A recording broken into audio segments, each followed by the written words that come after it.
function of the lowest people, it means workers, they should. Okay, so ये fuel के किस principal का extension है? एक डायग्राम भी है, हमने फ्लो चार्ट बनाया था, factory manager, then there are 2 incharges, फिर उस इंचार्जेस के अंडर में 4 वर्कर्स, 4 फोरमैन, देन उनके अंडर में सारे workers. So basically this is the extension of the principle division of work. मैंने कल भी आपको बताया था, इसको दिमाग में बिठाया करो जो चीजें बोली जाती हैं. This is the extension of division of work.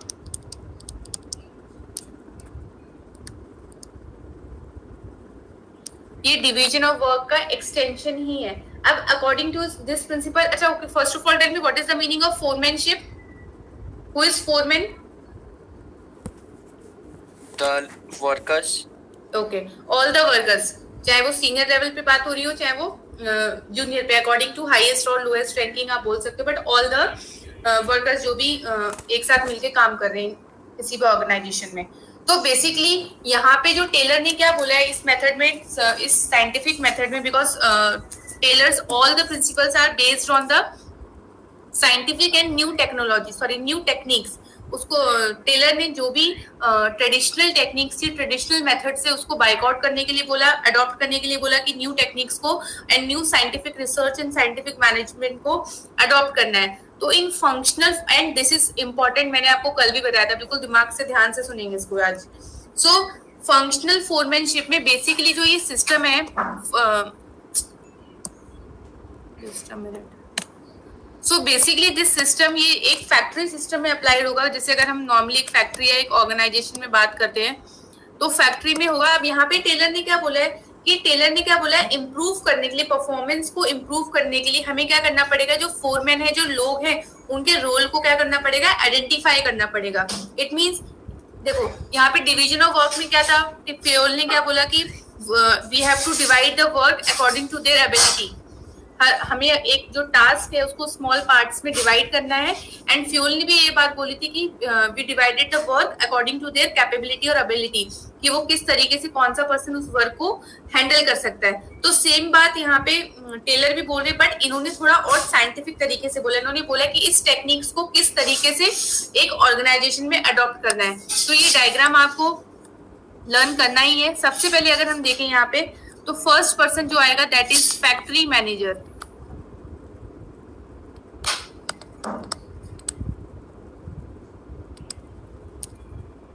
First person is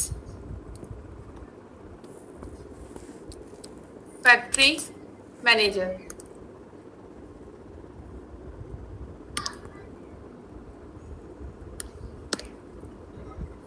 then जो फैक्ट्री मैनेजर है,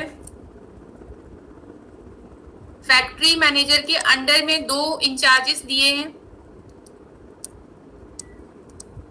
there are 2 incharges under factory manager. One is the planning in charge.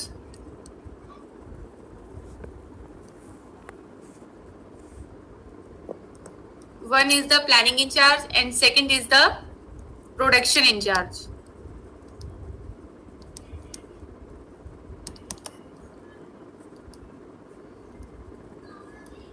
These are the 2 incharges under the factory manager. सबसे पहले task किसको दिया गया, factory manager को दिया गया.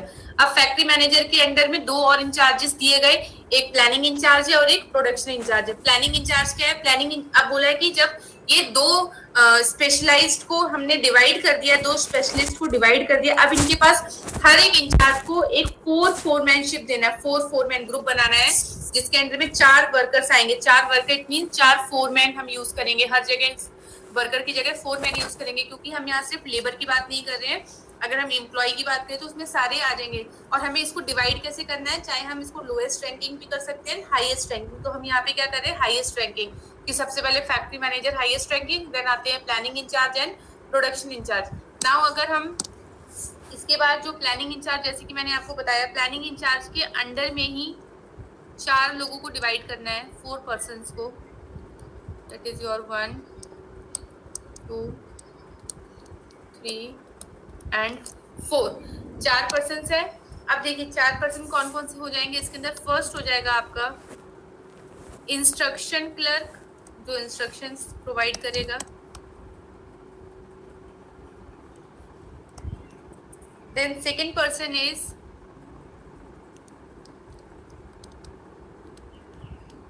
टाइम एंड कॉस्ट क्लर्क, कि उस वर्क को करने में कितना टाइम लगेगा और कितनी कॉस्ट आएगी, ये सेकंड पर्सन असाइन करके। इट मींस हर पर्सन का क्या है, काम अलग अलग है। आप यहाँ पे ABCD भी करके नाम दे सकते हैं। तो इससे क्या होगा कि एक तो वर्क भी डिवाइड हो रहा है और वर्क बिल्कुल टेक्निकल टर्म में डिवाइड हो रहा है। हर पर्सन के अपने पास अपना खुद का इंडिविजुअल वर्क है। देन थर्ड है आपका रूट क्लर्क,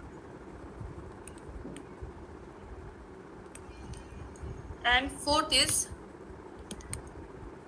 डिसिप्लिनरियन। ये मैंने कल भी आपको डायग्राम बना के बताया था। So these are the 4 person including in planning incharge. अब यहाँ पे बिकॉज यहाँ पे भी 4 मैन को डिवाइड करना है, तो we have to divide the 4 person here also.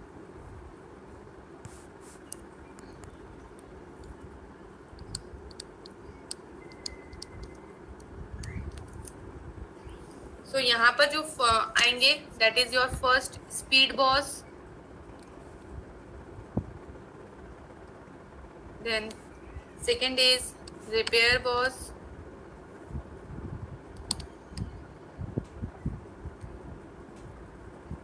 then third is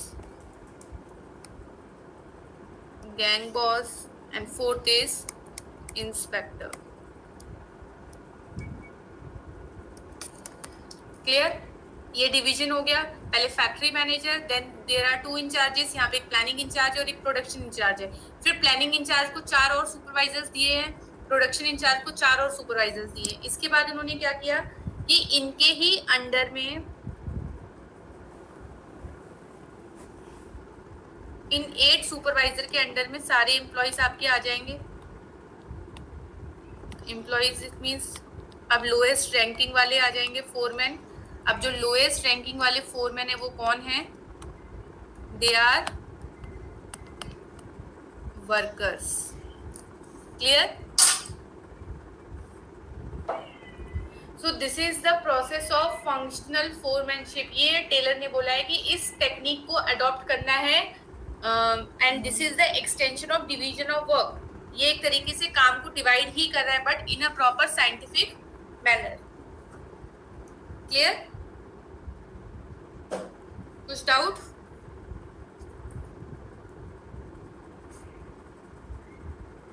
no ma'am. समझ में आ गया? This is the first technique of scientific management, that is functional foremanship.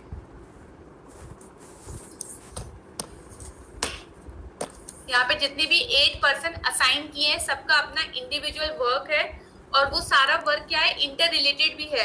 क्योंकि अगर यहाँ पे किसी का भी एक का भी वर्क गड़बड़ हुआ तो वो काम पर सीधा इफेक्ट करेगा, सीधा प्रोडक्शन पर। सो सबको एक साथ मिलके काम भी करना है एंड सबके पास अपनी खुद की इंडिविजुअल रिस्पॉन्सिबिलिटी भी है और वर्क डिवाइडेड भी है। So that is the scientific method. So functional foremanship. Then second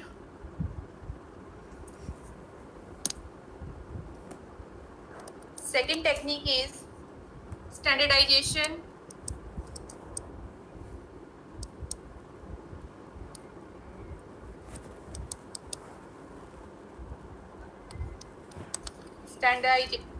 of simplification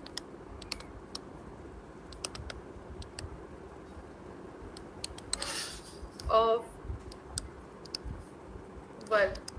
Now अब यहाँ पे there are 2 words. सब first word is standard and second word is simple. तो यहाँ पे टेलर ने क्या बोला होगा कि in this we have to maintain a standard, की वर्क में एक स्टैंडर्ड भी हमें मेंटेन करना है। स्टैंडर्ड अगर हम एक गुड्स में स्टैंडर्ड की बात करते हैं तो क्या मेजर करा जाएगा? Quality and quantity of goods. And simplification, कि जो भी चाहे वो कम्युनिकेशन है, चाहे वो इक्विपमेंट को प्ले करने का तरीका हो, communication between the managers and the supervisors, ये सारी चीजें क्या होनी चाहिए? सिंपल होनी चाहिए। अब लाइक द वर्किंग कंडीशन, की वर्किंग कंडीशन अगर हम एम्प्लॉइज प्रोडक्शन यूनिट में काम करें तो there must be good temperature, lightning, then ventilation property, ventilation proper होना चाहिए। ऐसा नहीं कि वहाँ पे बहुत ज्यादा टेम्परेचर हाई है जिससे कि वर्कर्स कंफर्टेबल होकर काम नहीं कर पा रहे हैं, या फिर जो वैल्यू ऑफ स्टैंडर्ड की अगर हम बात करें तो हमें किसी भी ऑर्गेनाइजेशन को ज्यादा प्रॉफिट अर्न करने के लिए क्वालिटी के साथ कॉम्प्रोमाइज नहीं करना है। So this is the basic ethics of business, that we don't have to compromise in the quality and quantity of goods. Then हमें proper equipments use करने हैं, material, production methods, and ये जो सारा एक benchmark पे होना चाहिए। अब now simplification of work की अगर हम बात करें, देखो if we are talking about the production में the best practice क्या होगी कि हम किसी भी वर्क को जब हमें assign करना है या फिर ये वर्क हमें बोला है, because we are using the time method. अगर टाइम मेथड या टाइम स्टडी मेथड में हम देखते हैं कि हमें पता है ये टास्क इतने पीरियड में कंप्लीट होगा, इतने वर्ड्स टाइम पीरियड में कंप्लीट होगा, बट हमें वहाँ पे क्वालिटी पे कॉम्प्रोमाइज नहीं करना है। साथ ही साथ में जो भी एटमॉस्फेयर हम एम्प्लॉइज को दे रहे हैं, वर्कर्स को दे रहे हैं, उसमें भी हमें कॉम्प्रोमाइज नहीं करना है। इट मीन्स वहाँ पे प्रॉपर वेंटिलेशन होना चाहिए, देन टेम्परेचर होना चाहिए, मशीनरी अच्छी होनी चाहिए। ऐसा नहीं कि हमने उनको पुरानी मशीनरी दे दी है, उसमें वो परेशान हो रहे हैं। तो ये सारी चीजें आपकी आ जाएंगी standardization and simplification of work में। इसमें आपको कुछ ज्यादा हार्ड एंड फास्ट याद नहीं करना है। अगर हम और चीजें इसके अंदर देखें, जैसे कि सिंप्लीफिकेशन ऑफ वर्क में अगर हम बात करते हैं, सबसे पहले बात करते हैं स्टैंडर्डाइजेशन की, कि स्टैंडर्ड में अगर हम देखें तो क्या क्या हो सकता है। वन बाय वन दोनों को डिस्कस करते हैं जिससे कि और अच्छे से आपको समझ में आएगा। अगर फर्स्ट हम स्टैंडर्डाइजेशन की बात करेंगे, ये क्या होगा यहाँ पे कि सिंपल कुछ स्टैंडर्ड को बिजनेस ऑपरेशन में यूज करना, फिक्स करना, कि सेटिंग स्टैंडर्ड्स। अब जब भी बेटा स्टैंडर्ड वर्ड का यूज होता है, it always related to quality. जब भी हम स्टैंडर्ड की बात करते हैं, standard of living, it means एक अच्छे तरीके से रहना। स्टैंडर्ड ऑफ गुड्स, गुड्स का स्टैंडर्ड कैसा है, तो स्टैंडर्ड हमेशा किससे रिलेटेड होता है, क्वालिटी से। सो यहाँ पे हर कंपनी, हर ऑर्गेनाइजेशन को जरूरी है एक स्टैंडर्ड को सेट करना। अब चाहे वो बिजनेस ऑपरेशंस हो, या फिर हम बोल सकते हैं कि fixing certain values of standards, किसमें स्टैंडर्ड को सेट करेंगे, इन क्वालिटी। जैसा कि मैंने अभी डिस्कस किया, quality and quantity of the goods, कि जिस गुड्स का वो प्रोडक्शन कर रहे हैं उनकी क्वालिटी और क्वांटिटी। क्वांटिटी का मतलब कि जैसे कि अगर हम सपोज 5 रुपीज का बिस्किट का पैकेट देखते हैं कि उसके अंदर कितनी पीसेस आती हैं, तो एटलीस्ट अगर एक कस्टमर उसको परचेज कर रहा है तो उसको उतनी सेटिस्फेक्शन मिले कि मैंने 100 रुपीज स्पेंड किए इस प्रोडक्ट पे, तो मुझे उसकी उतनी क्वांटिटी मिली है। तो always set the quality and quantity of the goods. समझ में आया, क्वालिटी एंड क्वांटिटी। अब इनको किस तरीके से सेट करना है, कुछ भी अज्यूम करके सेट नहीं करना है, क्योंकि हम यहाँ पे टेलर के प्रिंसिपल पढ़ रहे हैं। जितनी भी यहाँ पे रिसर्च, स्टडी और आइडियाज होंगे, all based on the scientific methods. तो यहाँ पे किस किस बेस पर होंगी, इक्विपमेंट्स किस तरीके के यूज कर रहे हैं, क्योंकि क्वालिटी उन्हीं पे डिपेंड करती है। मटेरियल पे डिपेंड करती है कि which kind of raw materials you are using. Production का कौन सा मेथड यूज हो रहा है, ट्रेडिशनल मेथड यूज हो रहा है, मॉडर्न टेक्निक्स यूज हो रही हैं, what are the methods used in the production. So equipment, material, production method, ये स्टैंडर्ड्स हैं। कुछ एक बेंचमार्क सेट करनी पड़ती है। इसके बाद वर्किंग कंडीशन, अगर हम सेकंड चीज की बात करें, वर्किंग कंडीशन।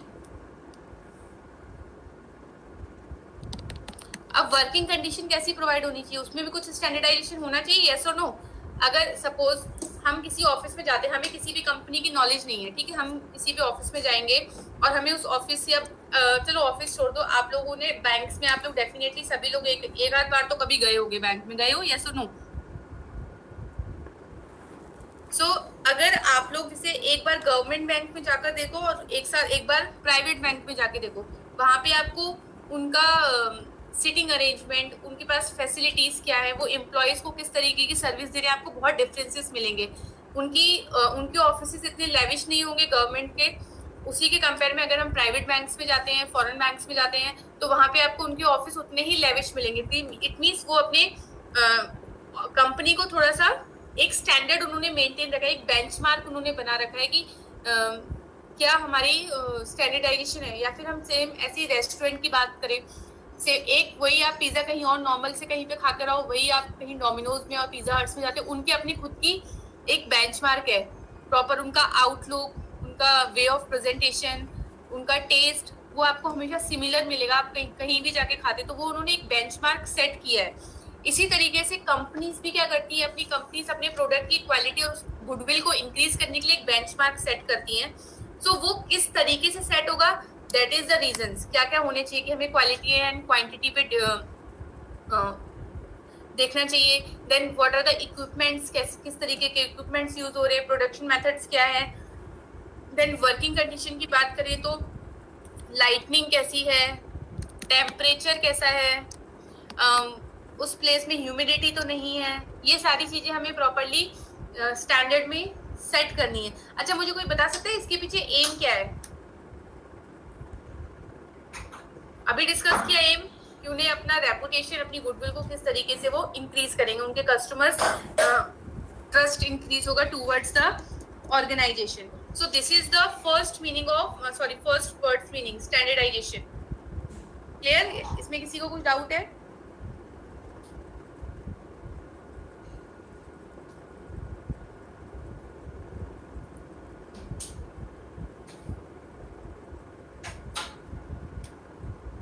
यस बेटा, स्टैंडर्डाइजेशन में किसी को भी कुछ डाउट है? No ma'am.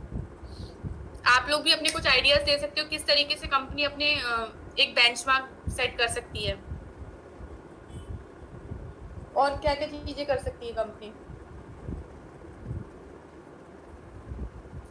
कुछ और भी प्रैक्टिसेस हो सकते हैं जिससे कि वो अपने स्टैंडर्ड को डेवलप करे या फिर रिफाइंड करे, थोड़ा सा और चेंज करे।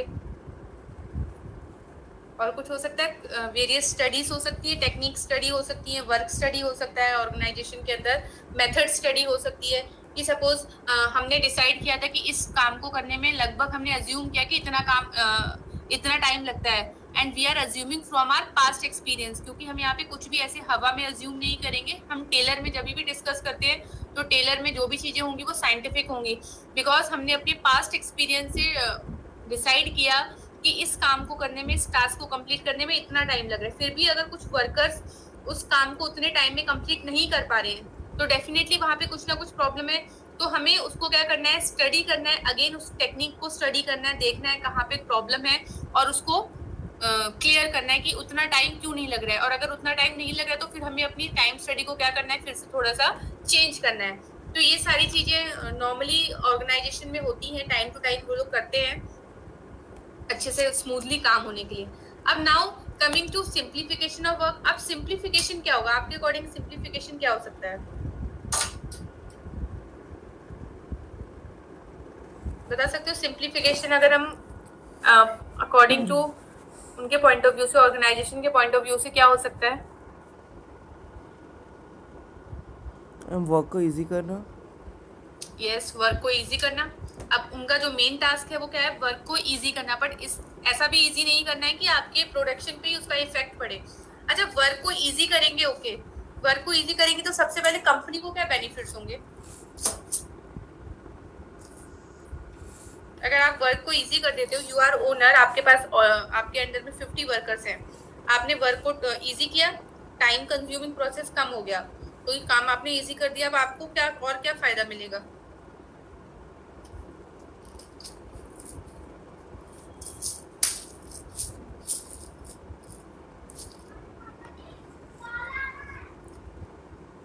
Tell me. Ma'am workers happy हो जाएंगे। वर्कर्स हैप्पी हो जाएंगे क्योंकि जैसे 5:30 पे क्लास ओवर होगी तो आप लोग खुश हो जाते हो, आज हमें आधा घंटा एक्स्ट्रा मिल गया ना।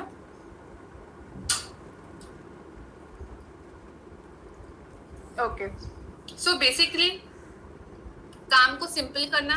अब अगर हम सिंपल अगर हम यहाँ वर्ड यूज करें, सिंपल का मतलब ये नहीं कि शॉर्टकट तरीके यूज करना, काम हम उतना ही करेंगे ऑर्गेनाइजेशन में, बट शॉर्टकट नहीं, उस चीज को सिंपल करना। सिंपल किस तरीके से कि वहां पे हमें कॉस्ट ऑफ लेबर और मशीन्स को सेव करना। सिंप्लीफिकेशन में क्या होगा, सिंप्लीफिकेशन में क्योंकि हम यहाँ पे सिंपल तरीके से काम कर रहे हैं, टास्क को हमने सिंपल कर दिया है, तो हम यहाँ पे सेव करेंगे, लेबर की कॉस्ट सेव करेंगे,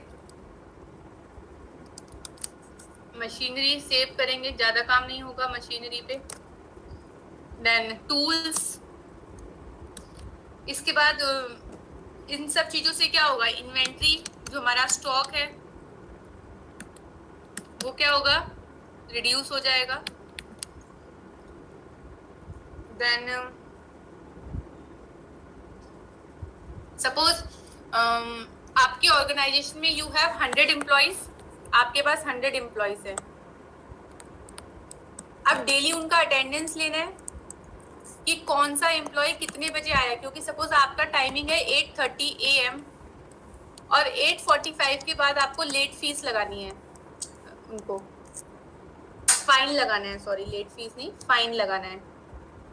अब आप इसको किस तरीके से करोगे, आप वहां पे बैठे रहोगे जब तक आपके 100 एम्प्लॉइज नहीं आएंगे, या फिर आप वहां पे किसी को अपॉइंट कर दोगे। अब अगर आप किसी को अपॉइंट करते हो तो आपने काम को इंक्रीज किया और उनको सैलरी भी देनी पड़ेगी। आप अच्छा अपने अकॉर्डिंग बताओ, आप लोग क्या करोगे इस जगह पे, किस तरीके से इसको मैनेज करोगे?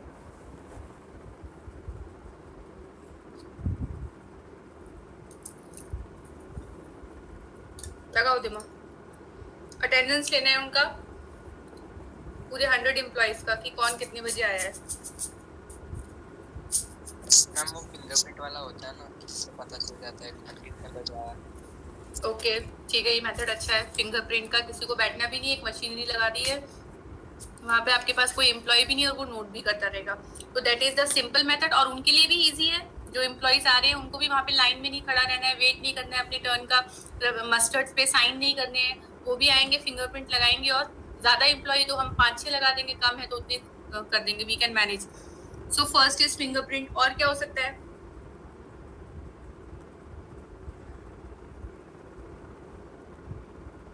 कोई और बताओ। फिंगरप्रिंट है, और क्या है? अच्छा, आप लोगों ने मेट्रो में ट्रेवल किया है कभी? सीसीटीवी। सीसीटीवी, बट जब आप मंथली उनकी सैलरी बनाओगे फिर आपको बैठना नहीं पड़ेगा सीसीटीवी पूरे मंथ का, आप चेक करोगे मॉर्निंग और कि वो लोग कितने बजे आए हैं। पर डे चेक करेंगे ना, पर डे चेक करोगे तो उसके लिए आपको बैठना तो पड़ेगा ना। आपको या तो आप ओनर हो, आप खुद तो नहीं बैठ सकते हो सीसीटीवी देखने के लिए, आपको ऑफकोर्स किसी को हायर करना पड़ेगा उस स्पेसिफिक टास्क के लिए। तो फिर ये आपने कॉस्ट ऑफ लेबर को कैसे सेव किया यहाँ पर? हम तो कार्ड बना देंगे। कार्ड बना देंगे, exactly. We can use the card, smart cards होते हैं जिनको ऑफिस में आपने देखा होगा, जनरली टच करो तो अटेंडेंस हो जाती है ऑटोमेटिक। देन अगर हम मेट्रोस की बात करें, मेट्रोस में देखा मेट्रो का कार्ड होता है, हमें बार बार टोकन परचेज करने की जरूरत नहीं होती है, जस्ट वहाँ पे उसको टच करो, आपका जहाँ पे भी आप ट्रैवल करें उतना टिकट उसमें से ऑटोमेटिक कट हो जाता है। तो उससे भी क्या है, एम्प्लॉयज तो बच रहे ना। गवर्नमेंट्स को, जो मेट्रो गवर्नमेंट है उनको एम्प्लॉयज इतने हायर नहीं करने पड़ रहे, तो अगर हम एम्प्लॉयज हायर नहीं करें तो they also save the cost of labour and employ. तो ये सारे कुछ स्मार्ट टेक्निक्स होती हैं। जैसे कि अभी लेबर्स के लिए एक और टेक्निक है, दैट इज 1 नेशन 1 कार्ड।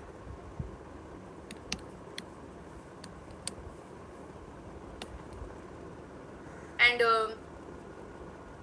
बाकी जो आप लोगों ने बताया, that's fingerprint, and the employ को हम कार्ड्स दे सकते हैं, वो अपने कार्ड टच करेंगे और उनको से इट मीन्स हम क्या करेंगे, वर्क को सिंप्लीफाई करने की कोशिश करेंगे। जो कंज्यूम मतलब नीड्स है, नीड्स को डाइवर्स करके उसको लेबर कॉस्ट और टाइम सेविंग को सेव करेंगे। That is the main purpose of simplification. समझ में आ गया? Standardisation and simplification.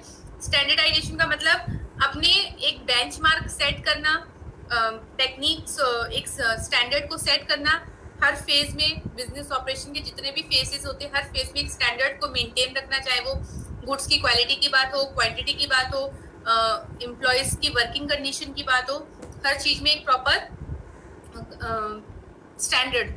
जैसे कि अगर कोई भी एम्प्लॉय अपनी कंपनी और दूसरी कंपनी को कंपेयर करे तो यस उसको पता चले कि हाँ मुझे वहाँ पे ये फैसिलिटीज थी, इस कंपनी में ये फैसिलिटीज नहीं है, तो हमें एक बेंचमार्क सेट करना है। So that is your second method, standardization of simplification of work. यहाँ पे एंड आएगा, ऑफ नहीं है, दिस विल एंड। क्लियर? किसी को डाउट है?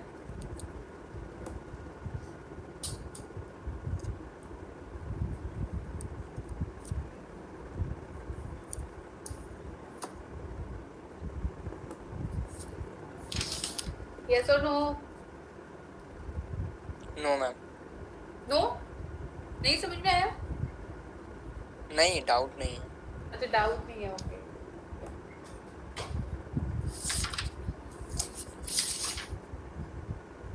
ओके, और इसमें कुछ और रहता है?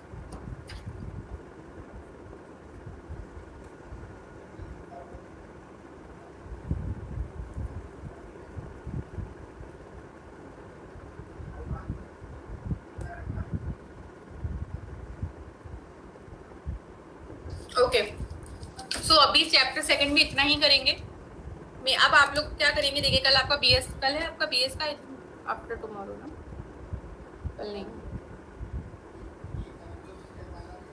That is your BS exam is on Friday बेटा, ठीक है। फ्राइडे को आपका बीएस का एग्जाम है, उसमें आपको क्या लर्न करना है? फर्स्ट चैप्टर का टेस्ट दोगे, प्रिंसिपल का टेस्ट दोगे, आप बताओ।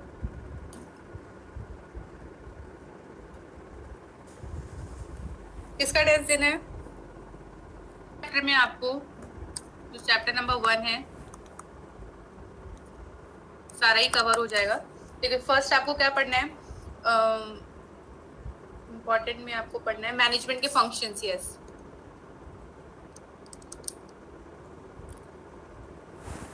फंक्शंस ऑफ मैनेजमेंट, ये इम्पोर्टेंट है। देन इसके बाद आपको management as a science,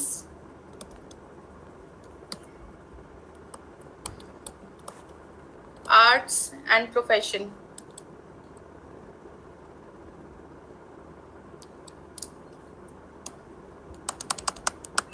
then levels of management तो आप लोगों को पता ही है, बस इसको एक बार गो थ्रू कर लेना है, इतना ज्यादा रटने की जरूरत नहीं है। लेवल ऑफ मैनेजमेंट, बेसिकली जो क्वेश्चंस आते हैं आपके फंक्शन ऑफ मैनेजमेंट या management as a science, art and profession. Yes, and objective, इसको भी सिर्फ पढ़ना है इन दोनों को। Sorry, and one more thing, एक में सो रहा है, याद नहीं आ रहा है मुझे। Yes, coordination.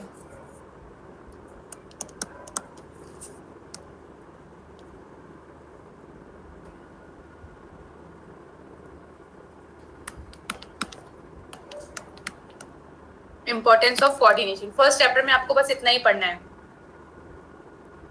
Then chapter number 2, chapter number 2 में तो क्लियरली आपको पता है फ्यूल के principle, Taylor and scientific methods, scientific method of Taylor. Clear, बस ये 3 चीजें हैं। It means 14 principle of Fayol, 4 principles Taylor, and इसमें साइंटिफिक मेथड में आपको मेनली क्या पढ़ना है? Functional foremanship, standardisation, then time study and motion study, 2 चीजें हैं। इसका मैं आपको कहीं मुझे केस स्टडी मिलता है, उसके अकॉर्डिंग मैं आपको उसमें समझाऊंगी कि मोशन स्टडी और केस स्टडी में आपको क्या याद करना है, ठीक है। तो बेसिकली सिर्फ इतना ही है दोनों चैप्टर में पढ़ने के लिए। फर्स्ट चैप्टर का आपका मैं टेस्ट लूंगी। अभी मैं आपको इको का कुछ अगर रिवीजन करना है तो करिए, नहीं तो फिर मैं टेस्ट देती हूँ और टेस्ट करो इको का। ओके, पीडीएफ सेंड कर देती हूँ मैं आप लोगों को। उस पीडीएफ से क्या करेंगे आप, किस तरीके से करेंगे, नोटबुक में करना है एंड उसको। अच्छा एक बात बताओ, एप्लीकेशन में सबमिट का ऑप्शन है क्या?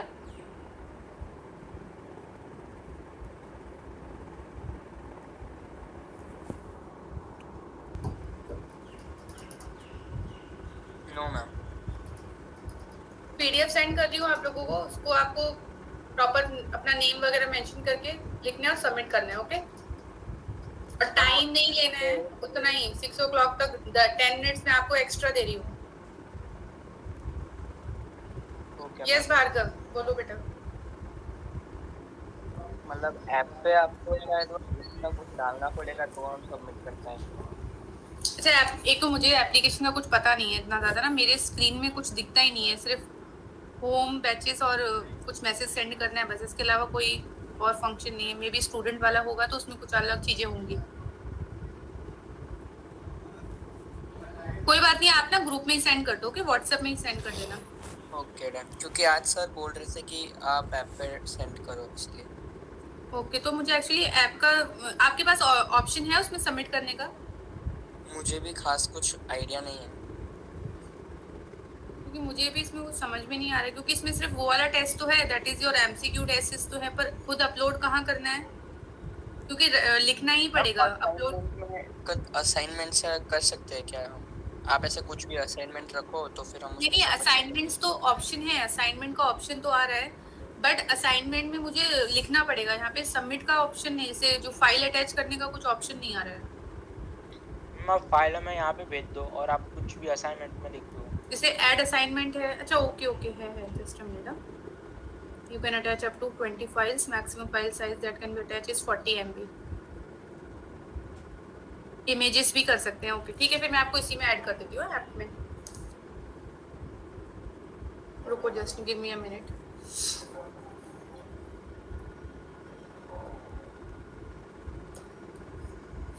प्रिपेयर किया है आप लोगों ने कुछ?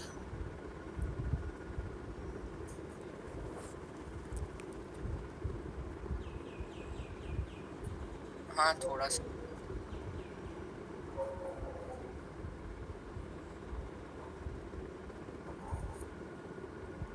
मार्क्स में देख लेती हूँ, 6 मार्क्स, देन 6 के बाद है ये 2 मार्क्स, 7 8 3 मार्क्स,